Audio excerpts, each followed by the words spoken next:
हमारे ऋषि मुनियों ने बहुत सोच के पिंडदान में अग्नि देने में स्त्री का अधिकार नहीं है। क्यों? बहुत सारे कारण है। स्त्री के प्रति कोई दुर्भावना नहीं थी जी, पर नियम ऐसा होता है जिस दिन आपने अग्नि संस्कार दिया उससे ठीक 13वें दिन आपको उसका 13वें और 12वें दिन 12वीं करनी होती है। अब सोचिए, यदि जिस दिन आपने अग्नि संस्कार दिया उससे ठीक 12वें दिन पर यदि उनकी पुत्री पिंडदान करने बैठे और शायद वो उस अवस्था में आए रजस्वला में, तो वो नहीं कर पाएगी।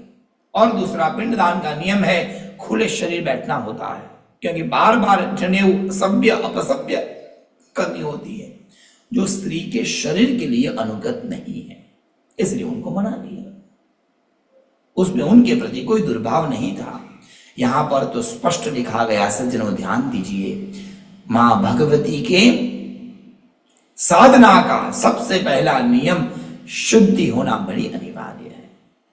सज्जनों, ये पता नहीं मैं ठीक कह रहा हूं नहीं, परंतु ये सत्य हकीकत। एक मंदिर है, नाम नहीं दूंगा, उस मंदिर का नियम है पंडित जी के सिवा उस मंदिर के गर्भगृह में और कोई नहीं जाता।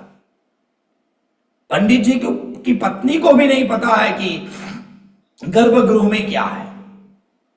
अब वहां की अफसर थी, नई उनकी नियुक्ति हुई वहां पर, अब वो भगवान में नहीं मानती थी, तो सोचा ऐसा थोड़ी होता है पंडितों ने बना लिया अंदर नहीं जा, क्यों नहीं जा सकते?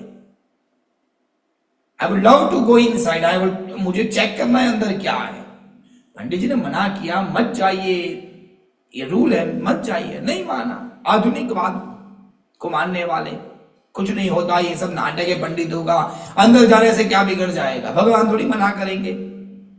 और वो कहा साड़ी पहन के आई, चलो वो तो माना, उन्होंने साड़ी पहन के अंदर गई, मतलब मंदिर में। गर्भगृह में जैसे ही जा रही थी, एक पैर उन्होंने गर्भगृह के उस स्टेप पर रखा।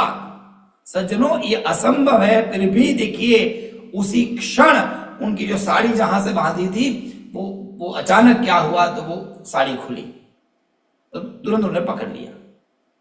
मैं ठीक करके आती हूँ। ठीक करने के लिए अपने कमरे में गए और फोन आया, उनके हस्बैंड का एक्सीडेंट हुआ है, तुरंत वहां जाओ। और यहाँ से बाद में जाएंगे गर्भगृह में सोच कर गए अपने पति को देखने के लिए। आधे रास्ते पहुंचे और एक कॉल आया, आपके लड़के ने सुसाइड कर लिया है घर पर। देखिए, हम नहीं मानते, पर सज्जनों, ये माफ करिए सज्जनों, परंतु कई चीजें, जैसे मैं भरत भाई से बात हो रही थी, ये सब हमारे दिमाग से पर है।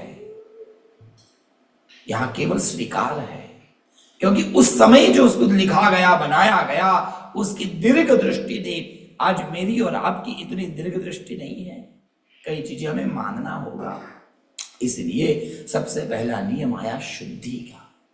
स्नान करके, माथा मतलब पूरे बाल से स्नान करके पवित्र होकर ही पूजा करनी चाहिए।